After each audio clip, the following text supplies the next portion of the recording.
અને રેઇનકોટ રાખજો તૈયાર કારણ કે આ આગાહી હેરાન કરશે। હવામાન નિષ્ણાત અંબાલાલ પટેલે નવી આગાહી કરી છે। તે મુજબ ગુજરાતમાં 10 થી 12 માર્ચે માવઠું પડી શકે છે, સાથે 18 થી 20 માર્ચ દરમિયાન રાજ્યમાં વાવાઝોડું આવી શકે છે। 18 થી 20 માર્ચના સમયમાં વાદળછાયું વાતાવરણ રહેશે। રાજ્યના કેટલાક ભાગોમાં વરસાદી સાંટા પડી શકે છે। આ દરમિયાન ઠંડા પવનો ફૂંકાવાની સંભાવના છે। 21 માર્ચ પછી ગરમી વધશે તેવી આગાહી કરવામાં આવી છે। કર્મચારી આંદોલનને ડામવા ગુજરાત સરકારે આપ્યો આદેશ। પોતાના પડતર પ્રશ્નોને લઈને સરકારી કર્મચારીઓએ પેનડાઉન કાર્યક્રમ જાહેર કર્યો હતો, જે બાદ સરકાર હવે હરકતમાં આવી છે। રાજ્ય સરકારે તમામ ખાતાઓના વડાને જાણ કરી છે કે કર્મચારીઓ વિરોધ કાર્યક્રમ જાહેર કરે તો નિયમાનુસાર તેની સામે કાર્યવાહી કરવી। આપને જણાવી દઈએ કે જૂની પેન્શન યોજના લાગુ કરવા અને નોકરીમાં કોન્ટ્રાક્ટ ભરતી બંધ કરવા સહિતના મુદ્દાને લઈને કર્મચારીઓ આંદોલનના મૂડમાં છે। શું પરેશ ધાનાણી કેસરિયા કરશે? કોરોના મહામારી દરમિયાન રેમડેસિવિરની અનધિકૃત ખરીદી અને ગેરકાયદે વિતરણ મુદ્દે કોંગ્રેસના નેતા પરેશ ધાનાણીએ ભાજપ પ્રદેશ પ્રમુખ CR પાટીલ અને ગૃહમંત્રી હર્ષ સંઘવી સામે PIL કરી હતી। આ PIL હાઈકોર્ટમાંથી આજે તેઓએ પરત ખેંચી હતી, જેને લઈ રાજકારણ ગરમાયું છે। અટકળો છે કે લોકસભા ચૂંટણી પહેલા પરેશ ધાનાણી પણ ભાજપમાં જોડાઈ શકે છે। જૂનાગઢમાં શિવરાત્રીના મેળાની રોનક જામી। હર હર મહાદેવના નાદ સાથે જૂનાગઢમાં શિવરાત્રીનો મેળો શરૂ થઈ ગયો છે। ભવનાથની તળેટીમાં અન્નક્ષેત્રો ધમધમતા થયા છે। 8 માર્ચ સુધી ચાલનારા આ મેળામાં પ્રથમ દિવસે લાખો શ્રદ્ધાળુ ઉમટી પડ્યા હતા। દિગંબર સાધુઓ શિવરાત્રીના મેળાનું વિશેષ આકર્ષણ છે। તેઓ શિવરાત્રીની મધરાતે શાહી રવેડી કાઢે છે અને બાદમાં મૃગીકુંડમાં સ્નાન કરવા જાય છે। માન્યતા છે કે ત્યાંથી તેઓ બહાર નથી આવતા અને અદૃશ્ય થઈ જાય છે। આગળ મહત્વના સમાચાર હજુ બાકી છે, તેની શરૂઆત પહેલા વિડીયોને લાઈક કરીને તમારો સહકાર આપો। ફરી ઠંડીમાં ઠૂંઠવાયું ગુજરાત। નલિયામાં 7.4 ડિગ્રી તાપમાન નોંધાયું। રાજ્યમાંથી વિદાય લઈ રહેલા શિયાળાએ ફરી તેનો રંગ બતાવ્યો છે। અનેક શહેરોમાં લઘુત્તમ તાપમાન 13 ડિગ્રી કરતા નીચે નોંધાયું છે। 7.4 ડિગ્રી તાપમાન સાથે કચ્છનું નલિયા સૌથી ઠંડુ શહેર બન્યું છે। કેશોદ અને અમરેલીમાં 11, અમદાવાદમાં 13 જ્યારે રાજકોટ, સુરેન્દ્રનગર અને પોરબંદરમાં 14 ડિગ્રી લઘુત્તમ તાપમાન નોંધાયું હતું। દેશના પહાડી વિસ્તારોમાં થયેલી હિમવર્ષાની અસર મેદાની વિસ્તારમાં જોવા મળી રહી છે।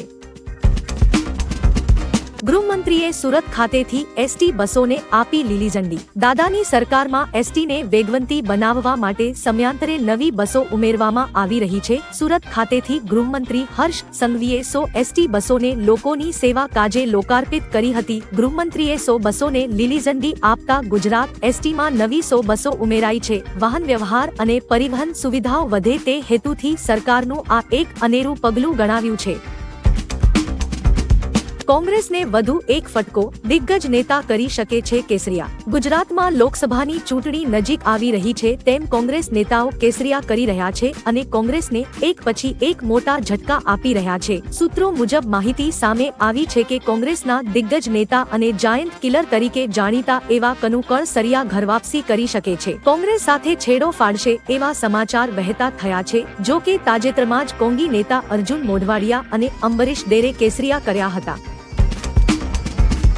બજારમાં રત્નાગીરી હાફૂસ કેરીનું આગમન। રાજકોટમાં ફળોના રાજા કેરીનું આગમન બજારમાં થયું છે। રાજકોટમાં રત્નાગીરી હાફૂસ કેરીનું વેચાણ શરૂ થઈ ગયું છે। ચાલુ વર્ષે કેરી રસિયાઓ માટે સારા સમાચાર છે કે ગયા વર્ષ કરતા 1 મહિના પહેલા બજારમાં હાફૂસ કેરી આવી ગઈ છે। કેરીના ભાવની વાત કરીએ તો 1 ડઝનના રૂપિયા 1200 થી 1500 હોવાનું સામે આવ્યું છે। ગુજરાત ભાજપમાં ભરતી, BTSનું ભંગાણ। ભાજપમાં ભરતીનો દોર હજી પણ યથાવત છે, તથા તાજેતરમાં કોંગ્રેસના દિગ્ગજ ચહેરાઓ ભાજપમાં જોડાયા હતા। લોકસભાને લઈ ભાજપ જાણે તેનો નવો રેકોર્ડ બનાવવાની તૈયારીઓ કરી રહ્યું હોય એવું દેખાઈ રહ્યું છે। ગુજરાતભરના મોટા ચહેરાઓ ભાજપમાં સામેલ થઈ રહ્યા છે। સમાચાર મળી રહ્યા છે કે BTPના પૂર્વ ધારાસભ્ય મહેશ વસાવા હવે કેસરિયા કરશે। વસાવાએ ખાનગી મીડિયા સમક્ષ જણાવ્યું કે તેઓ આગામી 11મી માર્ચે ભાજપનો ખેસ ધારણ કરનાર છે। સિંહની પજવણી બદલ 2 અમદાવાદીઓ જેલ હવાલે। સિંહ સાથે સેલ્ફી લેવાના ચક્કરમાં 2 અમદાવાદની યુવકોને જેલમાં જવાનો વારો આવ્યો છે। અમરેલીના ખાંભામાં રસ્તા પર બેઠેલા સિંહ સામે વાહનની લાઇટો કરવી, હોર્ન મારવા તેમજ સેલ્ફી લેવા બદલ વન વિભાગે બંને યુવકો સામે કડક કાર્યવાહી કરી છે। સિંહની પજવણી કરતા અનેક વિડીયો આ પહેલા પણ વાયરલ થયેલા છે। પ્રાણીઓની પજવણી કરનારા લોકો સામે કડક કાર્યવાહી થાય તેવી સિંહ પ્રેમીઓની માંગણી છે। સોનાની કિંમત 65,000 ને પાર। આંતરરાષ્ટ્રીય બજારમાં સોનાના ભાવમાં વધારો થતા સ્થાનિક બજારમાં સોનું નવા ઐતિહાસિક સ્તરે પહોંચ્યું છે। દિલ્હી એનસીઆરના બુલિયન માર્કેટમાં સોનું 800 રૂપિયાના ઉછાળા સાથે પહેલીવાર 65,000 રૂપિયા પ્રતિ 10 ગ્રામના સ્તરે પહોંચ્યું છે। તેના પ્રથમ ટ્રેડિંગ સેશનમાં સોનું 64,200 રૂપિયા પ્રતિ 10 ગ્રામના સ્તરે બંધ થયું હતું। જૂનમાં યુએસ ફેડરલ રિઝર્વ દ્વારા વ્યાજદરમાં ઘટાડો કરવાની અટકળોને કારણે સોનાના ભાવમાં વધ્યા છે। વન નેશન વન ઇલેક્શન અંગે મોટું અપડેટ। દેશમાં વન નેશન વન ઇલેક્શન પર ગત વર્ષથી ચાલી રહેલા પ્રયત્નો વધુ ઝડપી બનશે। લો કમિશન આ મુદ્દે પોતાનો રિપોર્ટ આગામી સપ્તાહે કેન્દ્ર સરકારને સોંપી શકે છે। આથી પણ મોટી વાત એ છે કે વર્ષ 2029થી જ્યારે ચૂંટણીઓ યોજાશે ત્યારે તે વન નેશન વન ઇલેક્શનની ફોર્મેટમાં યોજાઈ શકે છે। લો કમિશન તેના રિપોર્ટમાં દેશમાં લોકસભા, વિધાનસભા અને સ્થાનિક ચૂંટણીઓ એકસાથે યોજવાની ભલામણ કરી શકે છે। દેશની પ્રથમ અંડરવોટર મેટ્રોને લીલી ઝંડી। પીએમ મોદીએ દેશને પ્રથમ અંડરવોટર મેટ્રોની ભેટ આપી છે। તેમણે કોલકાતામાં અંડરવોટર મેટ્રોને લીલી ઝંડી આપી છે। આ વોટર ટનલ હુગલી નદીની નીચે બનાવવામાં આવી છે। કોલકાતાથી હાવડાને જોડતી આ મેટ્રો દેશમાં એન્જિનિયરિંગનું ઉદાહરણ બની ગઈ છે। હવેથી સામાન્ય લોકો પણ આ મેટ્રોમાં મુસાફરીનો આનંદ માણી શકશે। અકસ્માત રોકવા હાઈવે પર લાગશે રબર સ્ટ્રીપ। રોડ ઉપર થતા અકસ્માતો અટકાવવા માટે સરકાર નવો કિમિયો અજમાવવા જઈ રહી છે। રાજ્યના હાઈવે પર થતા અકસ્માતોને અટકાવવા હવે રોડ ઉપર રબર સ્ટ્રીપ લગાવવામાં આવશે।